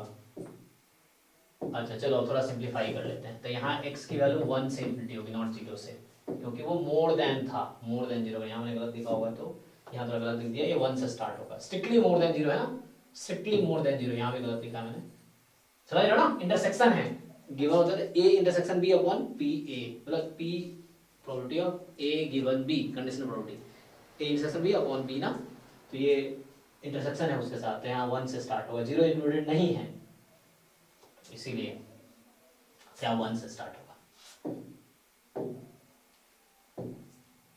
ठीक है, अब सॉल्व कर लेते हैं, तो देख लो अब सॉल्व करने में क्या है, मुझे इसको फिर से पीएमएफ के फॉर्म पे लाना है, तो कोई दिक्कत नहीं, डिनोमिनेटर तो क्लियर हो गया है, तो डिनोमिनेटर देख के एक तो ऑप्शन हम कुछ डिस्कार्ड कर पाएंगे, फिर अभी लैम्डा 1 बनेगा तो कहीं ना कहीं ऑप्शन आपको या तो ए आएगा या क्या आएगा आगे, तो ऑप्शन ए ही आएगा, ठीक है ना, ऑप्शन ए ही आएगा ड्यू टू दिस। कैंसिल नहीं हुआ जहां तक मुझे लग रहा है, चेक कर लेते हैं। सो आगे करके देखते हैं। सो यहाँ तो चलो वन माइनस ई की पावर माइनस लैम्डा है, अब इसको सॉल्व कर लो। इसमें क्या करोगे, अब यहाँ तुम्हारा x प्लस 1 हो गया तो तुम्हें यहाँ x प्लस 1 बनाना होगा, e की पावर माइनस लैम्डा, लैम्डा की पावर x प्लस 1 बनाना है। जबकि यहाँ x ही है, तुमने x प्लस 1 लिख दिया, तो बैलेंस करने के लिए एक लैम्डा चाहिए तुम्हारे पास, और यहाँ है x plus 1 factorial, x plus 1 factorial है समेशन। अब x 1 से स्टार्ट हो रहा है, मैं आपसे पूछना चाहता हूँ कि x प्लस 1 कहाँ से स्टार्ट होगा,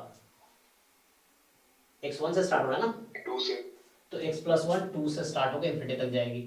देखो ये वैल्यू 1 हो जाएगी अगर ये सम x प्लस 1 0 से स्टार्ट हुआ होता, अगर x प्लस 1 0 से स्टार्ट हुआ होता तो ये पूरी 1 दे देता, क्योंकि मुझे पता है पीएमएफ के डेफिनेशन से। लेकिन क्या दिक्कत है, तो 1 माइनस कितना मुझे माइनस करना है, 1 क्यों लिख दिया, अगर ये 0 से इन्फिनिटी होता है x प्लस 1, तो 1 से स्टार्ट होता तो होता ना 0। नहीं किसकी बात, आप x की बात कर रहे हो या x प्लस 1 की बात कर रहे हो, x प्लस 1 जब 1 से स्टार्ट होता तब होता ना, सब वो प्रॉपर्टी में। नहीं पॉइजन में क्या होता है उसका सपोर्ट, 0 टू इंफिनिटी। हाँ तो ये देखो यहाँ ये कहना चाह रहा हूं मैं, ये 1 होता है, या आप एग्री करते हो, चेक कीजिए, ये एग्री करते हो आप, दिख रहा है ये रेड कलर की, नहीं ठीक, ये सर। हाँ तो अब देखो इसमें जो है वो x प्लस 1 को y मान के चलो, जो x प्लस 1 है उसको मैं y बोल देता हूँ, y 2 से इन्फिनिटी है, लेकिन y अगर 0 से इन्फिनिटी होगा तो आंसर 1 होगा, क्योंकि सपोर्ट 0 से स्टार्ट होता है पोजीशन में। तो हमने 1 लिख दिया। अब कितने एक्स्ट्रा टर्म मैंने लिया, मैंने लिया 0 और 1 एक्स्ट्रा लिया, 2 से स्टार्ट हो ही रहा है यहाँ पे, तो मैंने 0 और 1 एक्स्ट्रा लिया, हटा देते हैं। तो इसमें तुम x प्लस 1 को 0 रख दो तो e की पावर माइनस लैम्डा बचेगा, x प्लस 1 को 1 रख दो तो e की power minus lambda into lambda बचेगा, और अपॉन में लैम्डा 1 माइनस e की power minus, this is final answer.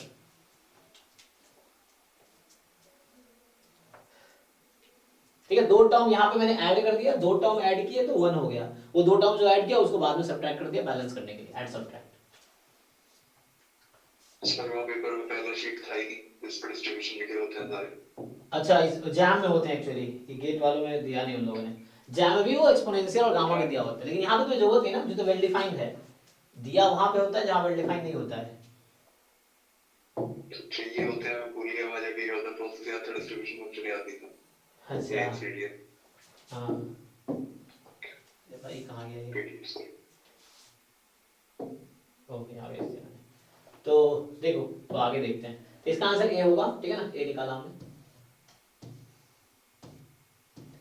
आओ तो ये क्वेश्चन कर देखो, जहां पे क्या है गामा लिखा होता है, यहाँ लिख के दे रहा है एक्चुअली, यहाँ पे क्या है इन्होंने अलग से लिख के दिया है। सो अब क्या करना है इसमें, अच्छा चलो इसको हटाते हैं तत्काल। सो चेक हियर, अब ये कह रहा है कि suppose x has the probability, देखो तो गामा अल्फा, तो ये गामा डिस्ट्रीब्यूशन है अल्फा और लैम्डा में, ठीक है।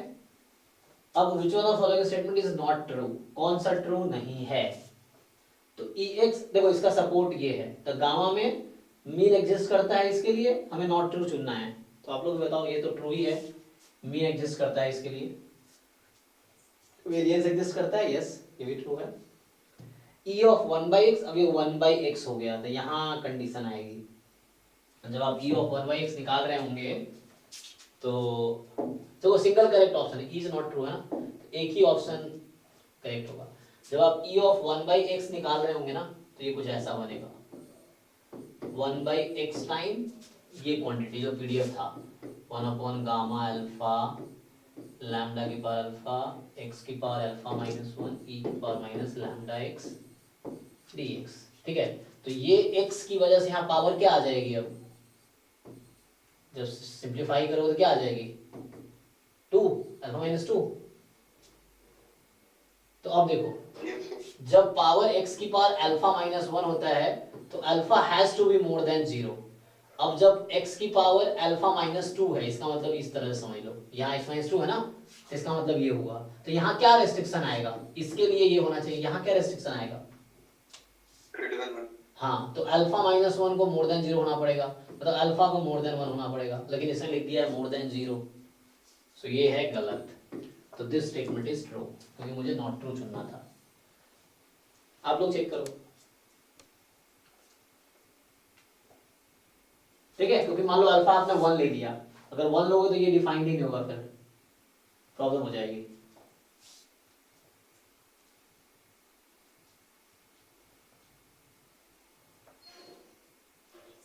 ठीक है, तो एक ही करेक्ट ऑप्शन है, कोई बाकी आप चेक कर सकते हैं, तो बाकी वैसे ही हो जाएगा।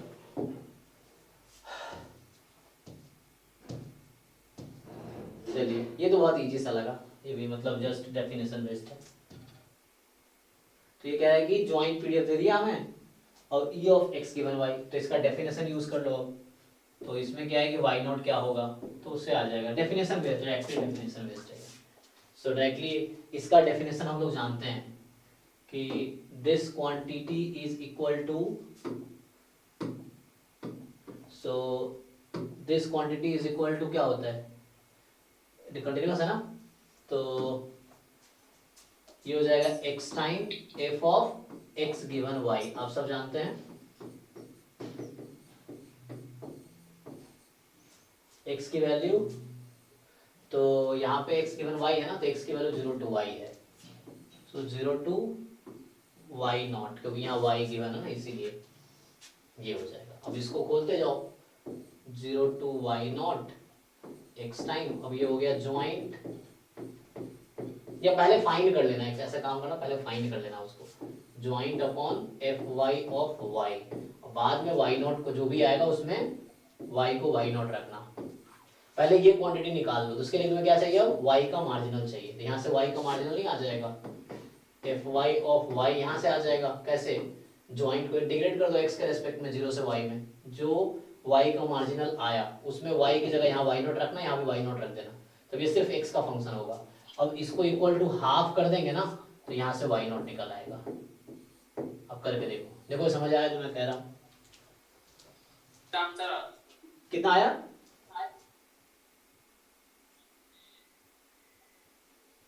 अब आंसर बता रहे हो, पूछ रहे हो,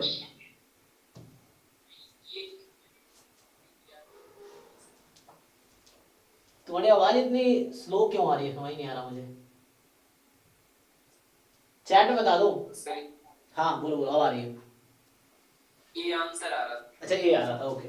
तो बाकी लोग चेक कीजिएगा, तो बस डेफिनेशन में बता दिया, पहले मार्जिनल निकालो y का, मार्जिनल निकाल के डिवाइड करो मार्जिनल से, ज्वाइंट को मार्जिनल से, तो वो आपका यहाँ आगे कंडीशनल आ गया, कंडीशनल में जहाँ y है वहाँ y नॉट रख देना, जब कंडीशनल जो भी आया y की जगह y नॉट रख दो, तो फंक्शन सिर्फ x में बचा, y नॉट इज कांस्टेंट। अब 0 से y नॉट इंटीग्रेट करेंगे, जो भी आंसर आया उसको हाफ रख दिया, तो y नॉट निकल आएगा उस इक्वेशन से। तो ये कह रहे a आएगा, ठीक है, अब चेक कर लेना। चलो, तो 20वां क्वेश्चन, 20वां क्वेश्चन कह रहा है कि suppose that there are 5 boxes, ठीक है, और क्या बोल रहा है, 5 बॉक्स तो है, और उसके बाद कह रहा है कि ईच बॉक्स कंटेनिंग 3 ब्लू, तो मान लो एक बॉक्स बना लेता हूं यहाँ पे, चलो ये बॉक्स है, इसमें है 3 ब्लू, 1 रेड और 2 ब्लैक, तो ब्लू ब्लैक रेड, हर 5 बॉक्स है, पांचों में सिमिलर, पांचों में 5-5 बॉल है, ठीक है, 5 6 है, सॉरी 6 है ना, so there are 5 boxes, each had 6 balls, okay, या पेन्स जो भी है, क्या है ये, पेन है, हाँ सॉरी पेन है। तो if the random variable x1 denote the total number of blue, okay, तो x1 जो है नंबर ऑफ ब्लू, x2 जो है वो नंबर ऑफ क्या, रेड, देखो तो ध्यान है, बाइनोमियल में x का मतलब क्या होता है, जस्ट बाइनोमियल में नंबर ऑफ सक्सेस, हाँ, यहाँ पे क्या है, x1 is number of success 1, number of success 2।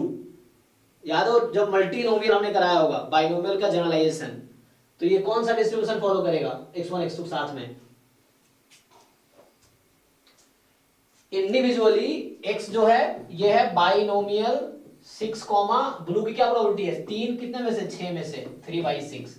x2 alone is binomial 6 और रेड की क्या प्रोबेबिलिटी है 1/6। इस तरह से individually x1 alone have distribution this, तो साथ में कितना होगा बाइवेरिएट सॉरी बाइवेरिएट बाइनोमियल जो कि ट्राइनोमियल बोल लो। तो क्या आ गया आंसर? आंसर आएगा number of trials. So how many boxes you have? 5. So n factorial upon, यार इसकी पूछ रहा है हमसे प्रोबेबिलिटी, ठीक है ना? तो 2 factorial 1 factorial बचा कितना? बचा 2 है ना, 2 बचा, 2 फैक्टोरियल। अब P1 तो देखो पहला वाला किसका था ब्लू का था, ब्लू की प्रोबेबिलिटी कितनी है 3/6 मतलब 1/2, तो इसकी पावर 2। फिर दूसरा था रेड वाला, तो रेड की प्रोबेबिलिटी कितनी है 1/6। बचा कितना अब मतलब रेस्ट, ब्लैक ही तो है रेस्ट।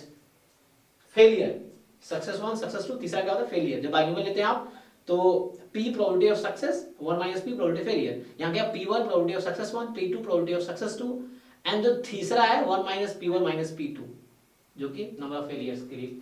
तो कितना बचा 2/6, इसकी पावर 2 निकालो, ये आंसर है। इसको सिंपलीफाई करके देखो क्या आता है, इजी है मुश्किल नहीं है।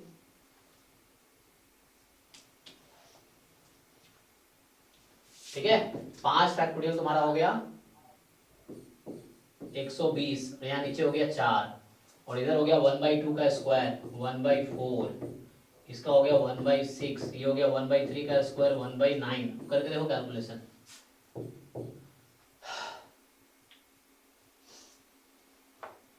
6 चौक 24 पंचे 120, ठीक है।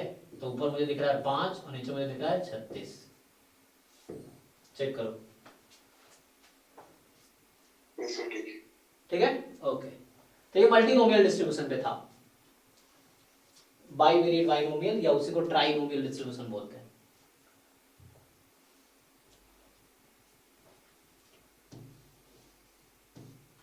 कोई नहीं, आज 30 तक डिस्कस कर लेते हैं, 10 और कर लें, टाइम है ना। सो 11 बजने वाले हैं, तो हमने स्टार्ट भी तो 9:30 के बाद ही किया, 1.5 घंटा हुआ है अभी है टाइम, तो 30 तक कर लेते हैं। 30 उसके आगे अगले क्लास में करेंगे। सो xn and yn be two sequences of random variables, x and y be two random variables, all of them defined with the same probability space. So which of the following statement is true? देखो यहाँ क्या है ना, जैसे jam में थोड़ी क्रेडिटी रहती है, वहाँ लिखा रहता है कि 1 to 30 MCQ है, एक ही करेक्ट है।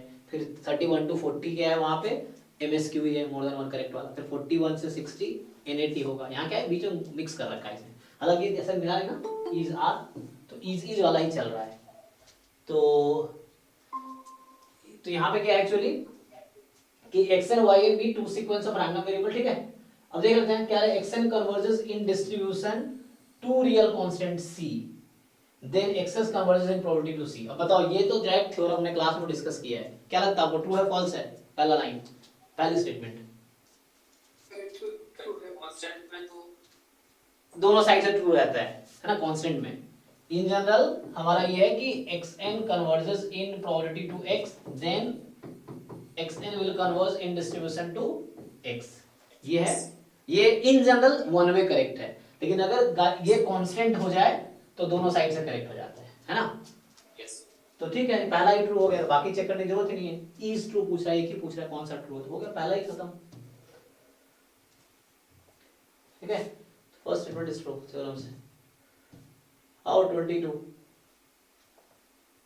कह रहा है कि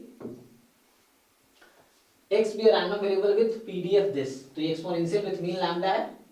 ओके, लैम्डा मोर देन 0 अननोन पैरामीटर है। y1 y2 yn be a random sample of size n from population having density distribution, तो मतलब y बराबर x स्क्वायर, ये ना। अब क्या बोल रहा है कि y बार तो उसका मीन है yi का। सो आपसे पूछ रहा है यहाँ पे कि तो हमारे पास जो x है वो एक्सपोनेंशियल है विथ मीन लैम्डा वाला, ठीक है। और y बराबर है एक्स स्क्वायर। तो कौन सा मेथड मोमेंट एस्टिमेटर है? तो मुझे yi रैंडम सैंपल के लिए बात करना है, y1 y2 y3 yn के लिए। तो आप लोगों को पता है कि मेथड ऑफ मोमेंट एस्टिमेटर कैसे निकलता है, कोई बताइए, चारों में वही पूछ रहा है ना। सो yi सैंपल के लिए क्या करेंगे मेथड ऑफ मोमेंट एस्टिमेटर के लिए? क्या करूं?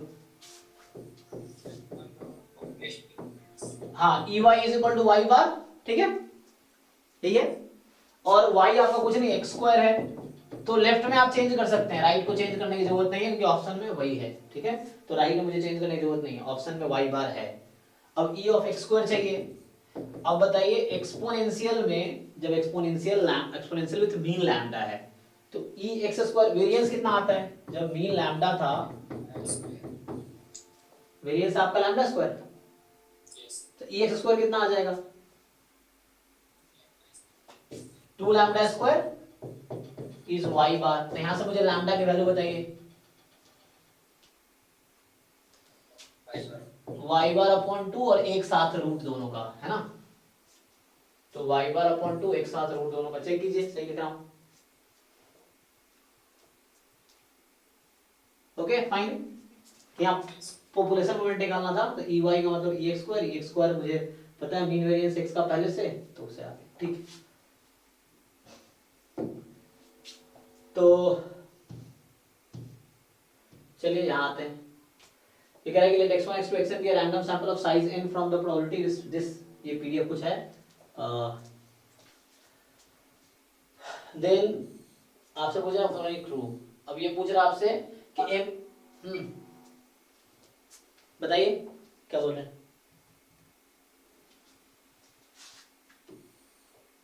सो हाँ, तो ये इजी नहीं है। लाइक्लीहुड फंक्शन लिख लो, डिफरेंशिएट लॉग ले लो, डिफरेंशिएट करके 0 कर दो। देखो जब आप लाइक्लीहुड लोगे तो क्या होगा, यहाँ पे आएगा प्रोडक्ट, यहाँ xi, यहाँ भी xi, यहाँ भी xi। जब इसको खोल रहे होंगे हम, तो 2 बाई थीटा की power n product 1 by xi, ठीक है।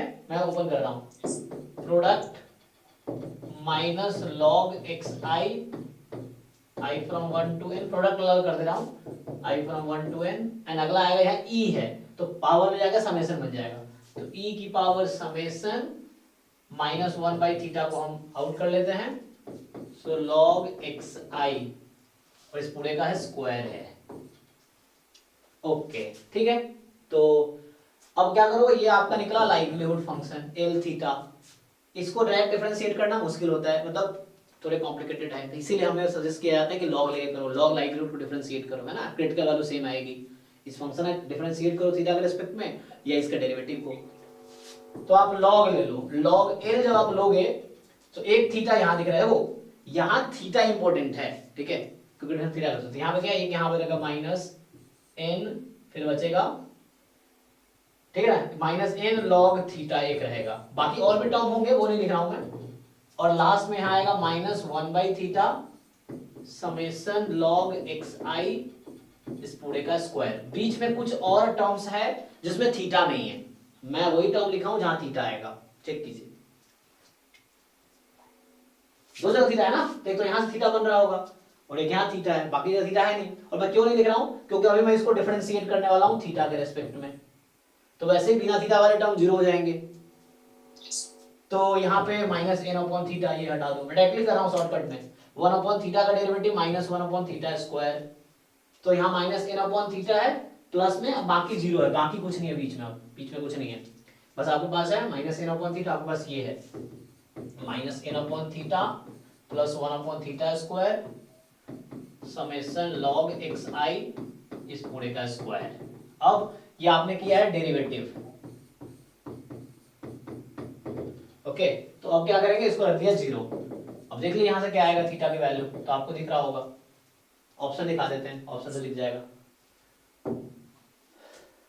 देखो ध्यान से देख लो, इक्वल टू मुझे यहाँ से थीटा निकालना है, थीटा क्या आएगा, अब देख के बताइए चार में से कौन सा आएगा, ऑप्शन ये सब में यही करेक्ट, तो है ना, ये आ जाएगा एन नीचे आ रहा होगा ना। ओके, तो जस्ट डेफिनेशन जो एमएलई हम जैसे लिखते हैं, लाइक्लीहुड फंक्शन लिखना है, लॉग लेना है, डिफरेंशिएट करना है, जीरो पुट किया, थीटा जो आया वो एमएलई है। चलिए, तो ये कह रहा है कि x1 x2 xn be random sample of size n from population having uniform distribution over this interval. So like x has uniform over 1/3 comma theta. इस तरह क्वेश्चन पहले भी आए हैं गेट में। So y है मैक्सिमम, तो which one of the following is true? तो चलो ऊपर जाते हैं। हाँ, अब देखो कौन सा अनबायस्ड एस्टिमेटर है। तो सिंपल सी बात है, इतना करने के बजाय, अच्छा y था x था कि मैंने x क्यों लिखा है, अच्छा y हमारा x है, y हमारा ये है, चलिए y जो है वो nth ऑर्डर स्टैटिस्टिक्स है ना, तो y हमारा nth ऑर्डर स्टैटिस्टिक्स, फाइन। तो ठीक है ना, आप लोग देखो ये xi's आर दिस, तो मुझे आप लोग बताओ xi माइनस 1/3 का क्या डिस्ट्रीब्यूशन होगा। नहीं, घटाना पड़ेगा वहां भी आपको, 0 कॉमा थीटा माइनस 1। ठीक है ना, हमें दो मतलब ऐसा होता है x की वैल्यू इस 1/3 से थीटा तक है, तो सब्ट्रैक्टिंग बोथ साइड मतलब x is more then 1/3 less than theta, तो सब्ट्रैक्टिंग ऑल साइड्स 1/3, तो ये बचेगा। फिर आप क्या करो, इसको डिवाइड कर दो, तो xi minus 1/3 upon theta minus 1/3। उसी इनइक्वालिटी में एक्चुअली बैकग्राउंड में इनइक्वालिटी चल रहा है, आप ध्यान से देखोगे तो ये था more than 1/3 less than theta, तो पहली बार मैंने तीनों में घटा दिया 1/3 1/3। अब मैं इसी इक्वेशन को डिवाइड कर रहा हूं थीटा माइनस 1/3 से, क्या होगी यूनिफॉर्म 0 1, राइट। तो अब हो गया यूनिफॉर्म 0 1 आपका। अब आप यूनिफॉर्म 0 1 के बारे में जानते हो, अब मैं इसको मैं समथिंग ले लूं, चलो डायरेक्ट लिखता हूं kth ऑर्डर, kth क्यों, मैं सीधा nth लेता हूं, सो nth ऑर्डर स्टैटिस्टिक्स, बाकी में xi तो है नहीं ना, तो वो सेम रहेगा, थीटा माइनस 1/3। इसका डिस्ट्रीब्यूशन क्या आएगा जी, मैंने क्या किया, अब nth ऑर्डर स्टैटिस्टिक्स ले लिया, तो यूनिफॉर्म 0 1 है, तो थ्योरम होता है क्या होगा, राइट, तो ये बीटा n, 1। अब दोनों तरफ आपको क्या पूछा था, अनबायस्ड एस्टिमेटर ना चारों ऑप्शन में, तो दोनों तरफ मीन लगा देते हैं, मतलब इसमें मीन लगा लो, तो यहां से आ गया expectation y minus 1/3 upon theta minus 1/3, this is what a upon a plus b। थोड़ा सा दिख नहीं रहा होगा आपको, मैं ये बोलना चाह रहा हूं कि तो हमने जो किया है ये किया है y माइनस 1/3 थीटा माइनस 1/3, इसका मीन कितना होगा n अपॉन n प्लस 1 ना, यही है, तो हो गया। तो आपको क्या करना था, क्वेश्चन ये था कि e of what will be theta, simplify ही करना है खाली। अब आपको क्या करना है, थोड़ा सा इधर उधर करना है, left right cross multiply, so theta right में भेजना है समाओ, तो जो भी आएगा आंसर आ जाएगा, कर लोगे आप लोग, ठीक है ना, तो हो जाएगा।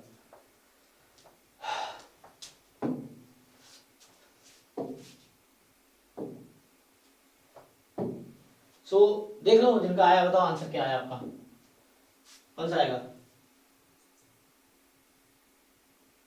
इधर n प्लस 1 इधर गया और अपॉन में n आया और थीटा उधर भेजना है, तो 1/3 ऐड होगा, इसी में से कोई एक आ रहा होगा शायद, चेक करो, और यहाँ जब जाएगा थीटा में इधर प्लस होगा, जहां तक लग रहा है यही आएगा, फिर से देख लो, चेक करो भाई, हाँ मैं पूछ रहा हूँ कौन सा आएगा, देख लेना ना, सिंप्लीफाई कर लोगे आप, ये 80 में से कोई एक आएगा जहां तक मुझे लग रहा है, सॉल्व करके देख लेना। ये भी इसको स्किप करते हैं, इस तरह जो नहीं किया, अभी मेनली हम फोकस करते हैं पॉजिटिव्स पे, इसको भी स्किप करो।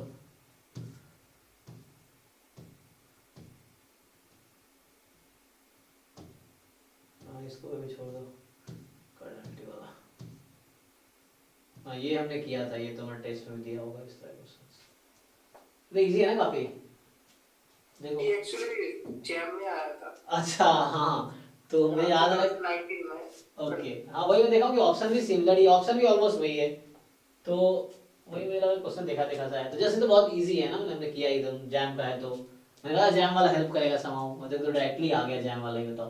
तो इसमें सिंपल था बहुत है ना, हमने जानते हैं कि हम लोग जस्ट क्या करना है आपको यहाँ पे, कि जस्ट सिंप्लीफाई करना है आपको, कि क्या बोला है मुझे, following instrument is true most powerful test, निम्न परसेंट लेवल लगाना है L theta not upon L theta 1 this is less than K, या K1 ले लो, सिंप्लीफाई करते जाओ, तो थीटा नॉट की जगह तुम ये पूरा ले लो, मतलब बहुत इजी है, क्या मतलब आपको पता ही है, जैम के पेपर आपने किए ही थे आप सबने, तो आपको पता है कि y square by 2 upon 1/2 e की power minus 1/y less than equal to लगा लो, कोई दिक्कत नहीं है, ठीक है, कि ऐसा है। अब इसको सिंप्लीफाई करते जाओ, या इसकी कॉन्टिन्यूअस है ना, फर्क नहीं पड़ेगा, तो करते जाओ सॉल्व, तो इनमें से एक आ जाएगा, जहाँ तो मुझे याद है सी आता है, चेक करो आपको क्या आता है, सी या डी में से कोई एक आएगा, सी है।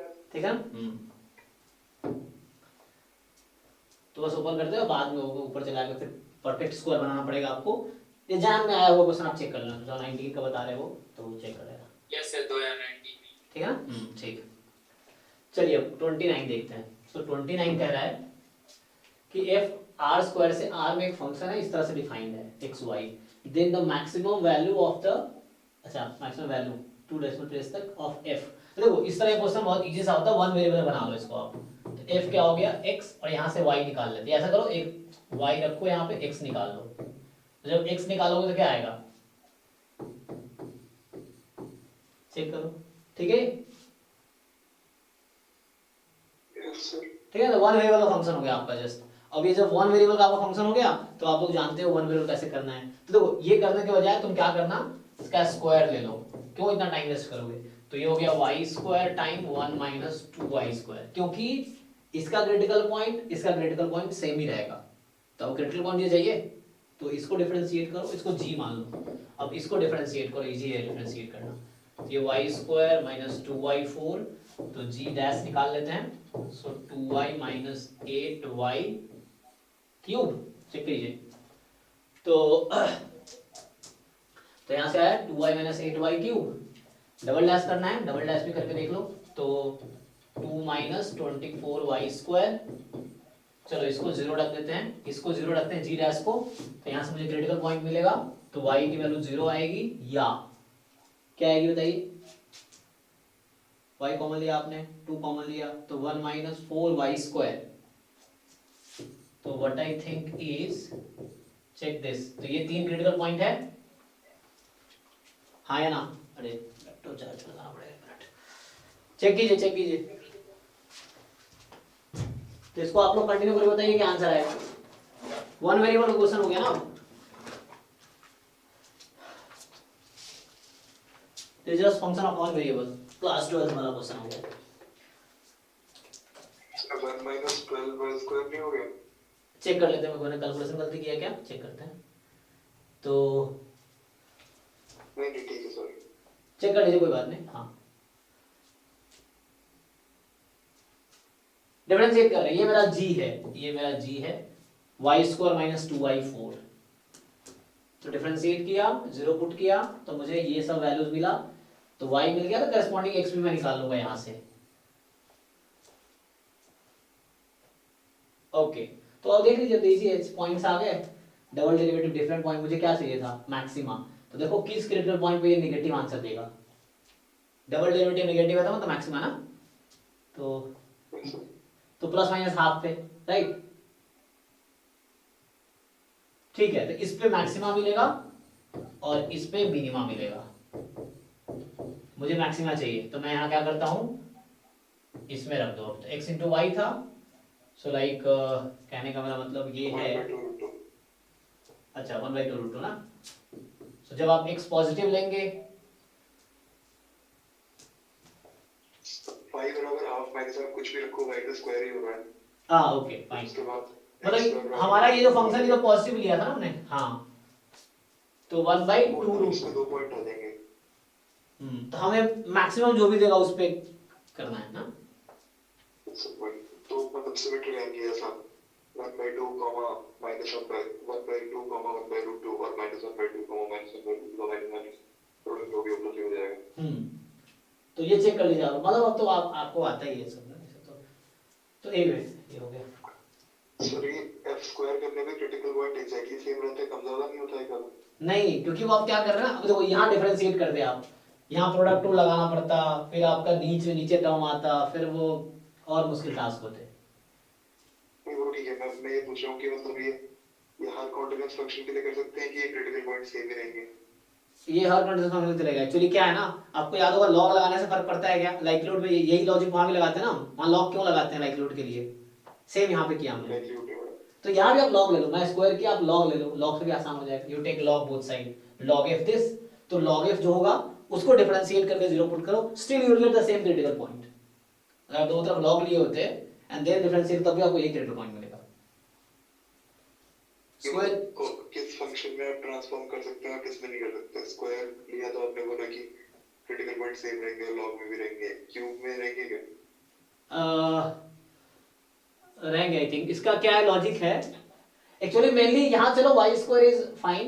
एक्चुअली मेनली लॉजिक क्या है, if you operate increasing function on both side it will not effect, जैसे log is increasing function, e आपकी पावर ले लो तो भी मतलब दोनों तरफ आपने अगर इंक्रीजिंग फंक्शन ऑपरेट किया ना, सो वो क्रिटिकल पॉइंट को सेम रखता है। तो यहाँ आपने स्क्वायर किया, स्क्वायर करना इंक्रीजिंग फंक्शन। हाँ मतलब मैं, हालांकि ये पॉजिटिव के लिए होगा, हमेशा नहीं होगा, लेकिन इसमें प्रॉब्लम नहीं होगी। यहाँ मुझे क्या, मेरा पर्पस रूट हटाना था, चलो मेरा पर्पस यहाँ क्या था, रूट हटाना था, तो इसे मैंने स्क्वायर किया।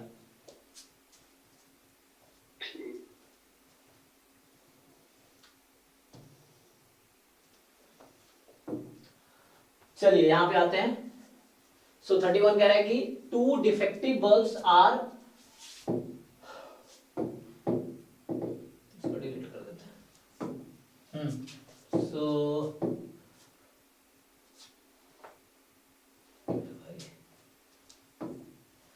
हाँ, 2 defective bulbs are present in a set of 5 bulbs. Okay, तो 5 बल्ब है, उसमें 2 डिफेक्टिव है, 2 डिफेक्टिव है, तो 3 गुड है। ठीक है, गुड है और ये डिफेक्टिव है। तो to remove 2 defective bulbs, the bulbs are chosen randomly one by one and tested. If x denotes the minimum number of bulbs that must be tested to find the 2 defective bulbs, so number of trial required to get the second success. क्या होता है, कौन सा distribution? Negative binomial लगा सकते हैं, उससे ज्यादा टाइम लगेगा, बिना नेगेटिव बाइनोमियल इजीली हो जाता है ये, है ना, क्योंकि ज्यादा वो नहीं है। तो प्रोबेबिलिटी x बराबर 3 पूछ रहा है आपसे कि मतलब, है ना, मतलब number of trial required to get the second success. यहाँ ये वाला सेकंड सक्सेस कि दूसरा डिफेक्टिव, सक्सेस यहाँ डिफेक्टिव बल्ब है, तब नेगेटिव बाइनोमियल के पीएम से कर लो, उससे भी हो जाएगा। नहीं ऐसे ही कर लेते हैं, x बराबर 3, मतलब 3 trials are required to get the second defective. तो ये तो पक्का है कि तीसरा वाला डिफेक्टिव ही है, ये डिफेक्टिव ये तो फिक्स हो गया। अब पहले दो में क्या क्या परम्यूटेशन लगा सकते हो, देख लो, 3 ही तो पॉसिबिलिटी हो सकती है, या तो ऐसा हो जाए डिफेक्टिव गुड डिफेक्टिव, या गुड डिफेक्टिव डिफेक्टिव, और कोई केस है क्या? बस तो हो गया। अब प्रोबेबिलिटी पता है आप लोगों को, सो रैंडमली चूज किया गया। तो यहाँ पे क्या है कि पहला वर्ब डिफेक्टिव आने के चांस कितने हैं, कितने डिफेक्टिव है, 2/5। दूसरा गुड आने के क्या चांस है, 3/5। एक मिनट को, ये क्या है, विदाउट रिप्लेसमेंट विद रिप्लेसमेंट है।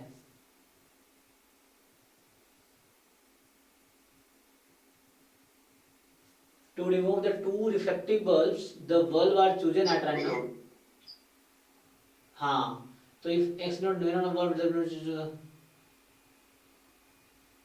the bulbs are chosen randomly one by one and tested.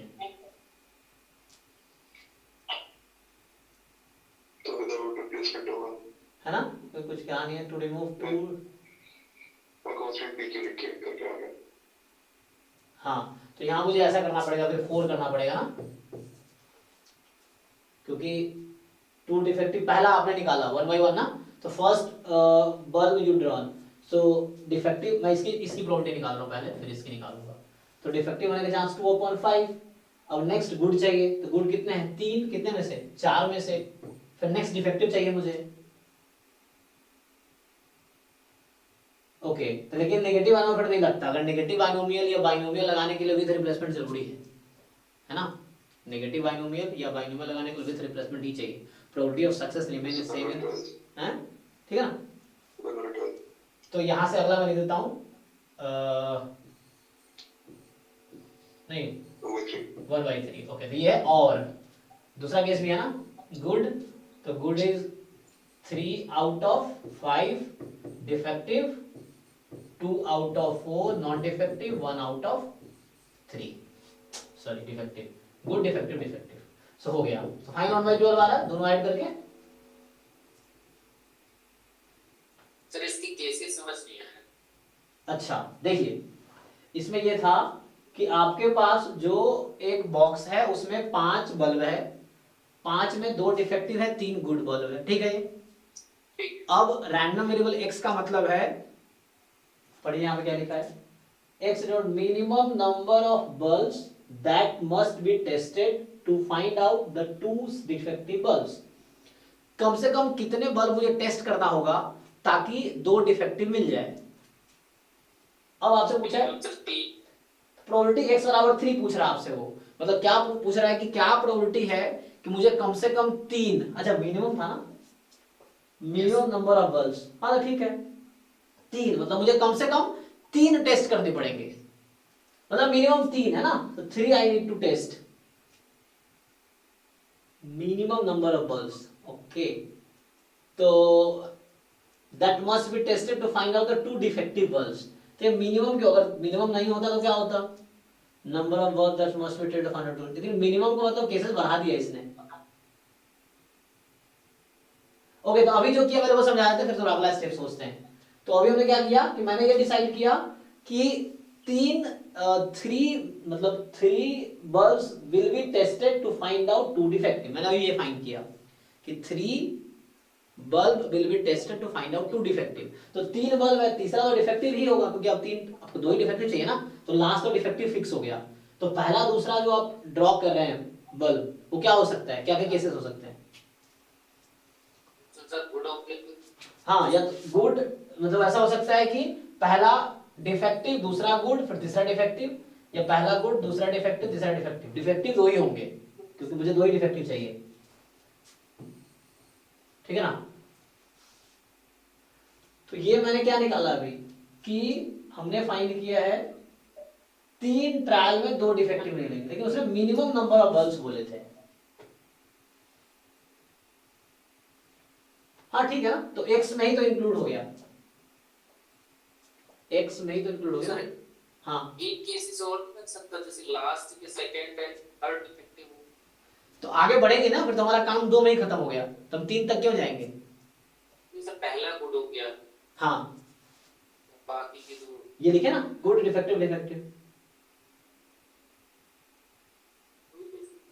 ठीक है ना, क्योंकि हम ऐसा कह सकते हैं डिफेक्टिव डिफेक्टिव गुड, तो गुड तक जाने की जरूरत नहीं, यही हमारा काम हो गया। हमें था कि मिनिमम कितने में ड्रॉ करूं ताकि 2 डिफेक्टिव निकल आए, तो यहाँ आपके 2 में ही डिफेक्टिव निकल आया, तो काम ही खत्म हो गया। लेकिन ये 3 की पूछ रहा है कि मुझे 3 ड्रॉ करने पड़ेंगे, 3 से कम पे काम नहीं चलेगा, ये कहना चाह रहा है 3 से कम पे काम 3 ही ड्रॉ करने पड़ेंगे, तो इसलिए 3 के लिए ये 2 केस होंगे। This is not possible case, ये 2 में ही काम हो गया उसका, 2 ट्रायल में ही, ठीक है। आई थिंक मेरे अकॉर्डिंग ये आंसर करेक्ट है, लेकिन देख लीजिए कैलकुलेशन चेक करके। 1/10 आएगा, टोटल 1/10 आएगा, चेक कर लीजिए। हाँ, कोई भी चेक करते हैं, कुछ गलती हो, अभी आंसर की ऑफिशियल आएगा, फिर एक बार दोबारा कर लेंगे जो जो क्वेश्चन वो होगा। तो अभी जो हो रहा है देख लेते हैं, अगर कुछ गलतियां होंगी तो हो जाएगा ठीक। तो 1/5 आएगा, सॉरी 1/5 मतलब टोटल 1/5 है। अच्छा आप ये कह रहे हो 1/10 1/10, अच्छा वो मैं सही सही से लिखा नहीं, तो आपका ये कहना है 1/10 प्लस 1/10, तो दैट इज 1/5, राइट। अब ठीक, अच्छा ठीक है, तो ये कुछ ऐसा हो गया 0.20, ठीक। चलो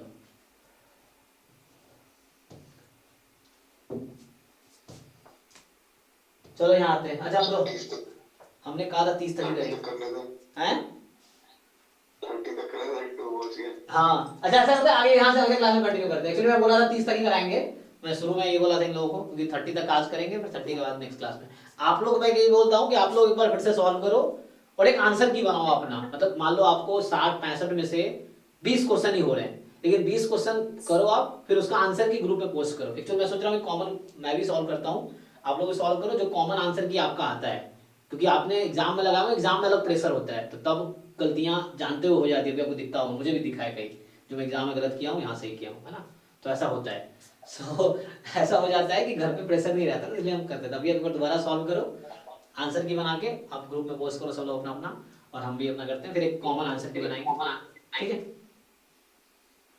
बिल्कुल सर। तो इसके आगे हम कंटिन्यू करते हैं नेक्स्ट क्लास में। चलिए ठीक है, तो आज अब थैंक यू सर। हाँ थैंक यू, मिलते हैं नेक्स्ट क्लास में। हमने आज किया 31 तक किया है, 31 तक किया है, ठीक है, तो नेक्स्ट क्लास में करते हैं। थैंक यू, चलिए good night. Thank you sir. Sir ji आपके पास पीएचडी एंट्रेंस का क्वेश्चन है रिसेंट ईयर का आईआईटी बॉम्बे मिल जाएंगे आपको। एक्चुअली आप आईआईटी बॉम्बे की वेबसाइट पे जाओ, वहाँ अपलोडेड है। एक्चुअली उसमें 2019 तक है, उसके बाद अच्छा उसमें क्या किया एक्चुअली इन लोगों ने कि एक्चुअली जैसे बॉम्बे वालों ने 19 के बाद वो कर दिया, जैसे पहले क्या होता था मैथ्स स्टैट 7 होता था, जैसे गेट में भी होता था, अब उन्होंने अलग से कर दिया, तब अपलोड नहीं किया नहीं। अच्छा पूछना पड़ेगा।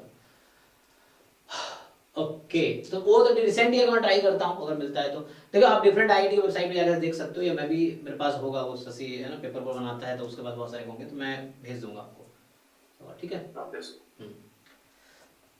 ठीक है चलिए, थैंक यू।